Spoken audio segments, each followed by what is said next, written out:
சென்னையில் வெள்ள பாதிப்பு ஏற்படாமல் தடுக்க மேற்கொள்ள வேண்டிய நடவடிக்கைகள் குறித்து பரிந்துரைப்பதற்காக நியமிக்கப்பட்ட திருப்புகழ் குழு அறிக்கையை உடனே வெளியிட வேண்டும் என பாமக தலைவர் அன்புமணி வலியுறுத்தியுள்ளார். விவரங்களோடு செய்தியாளர் பாண்டியராஜன் இணைப்பில் உள்ளார். வணக்கம் பாண்டியராஜன், விவரங்கள் என்ன? பதிவு செய்யலாம். பாமக தலைவர் அன்புமணி ராமதாஸ் வெளியிட்டிருக்கக்கூடிய அறிக்கையில் சென்னையில் வெள்ளம் ஏற்படாமல் தடுப்பதற்காக மேற்கொள்ளப்பட வேண்டிய நடவடிக்கைகள் குறித்த பரிந்துரைகள் அடங்கிய திருப்புகழ் குழு அறிக்கை குறித்து தங்களுக்கு எதுவும் தெரியாது என்று தாவேக அரசு கூறியிருப்பது அதிர்ச்சி அளிப்பதாக குறிப்பிட்டிருக்கிறார். பேரிடரிலிருந்து சென்னை மாநகர பாதுகாப்புக்கான மிகவும் முக்கியமான ஒரு ஆவணம் குறித்து எந்த கவலையும் இல்லாமல் அரசு பதிலளிப்பதை ஏற்றுக்கொள்ள முடியாது எனவும் பாமக தலைவர் அன்புமணி ராமதாஸ் குறிப்பிட்டிருக்கிறார்.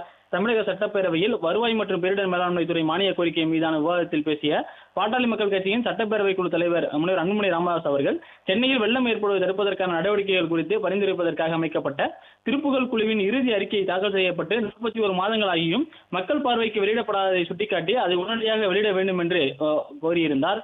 அதற்கு பதிலளித்த வருவாய் மற்றும் பேரிடர் மேலாண்மை துறை அமைச்சர் செங்கோட்டையன் அவர்கள் திருப்புகழ் குழுவின் அறிக்கையை திமுக அரசு வெளியிட்டிருக்க வேண்டும், ஆனால் ஏன் அவர்கள் வெளியிடவில்லை என்று தெரியவில்லை எனவும் இது தொடர்பாக பத்திரிகை செய்திகள் வந்ததை மட்டும்தான் பார்த்தோம் எனவும் அவர் பேசியிருந்தார். இப்போது வெள்ள தடுப்பு நடவடிக்கைகள் குறித்து பரிந்துரைக்க வருவாய் நிர்வாக ஆணையர் முருகானந்தம் தலைமையில் 7 பேர் கொண்ட குழு வல்லுநர் குழு அமைக்கப்பட்டிருப்பதாக என்று தெரிவித்திருக்கிறார். மழை வெள்ளத்திலிருந்து சென்னை மாநகரை பாதுகாப்பதற்கான திருப்புகழ் குழு அறிக்கையை திமுக அரசு வெளியிடாதது தவறு.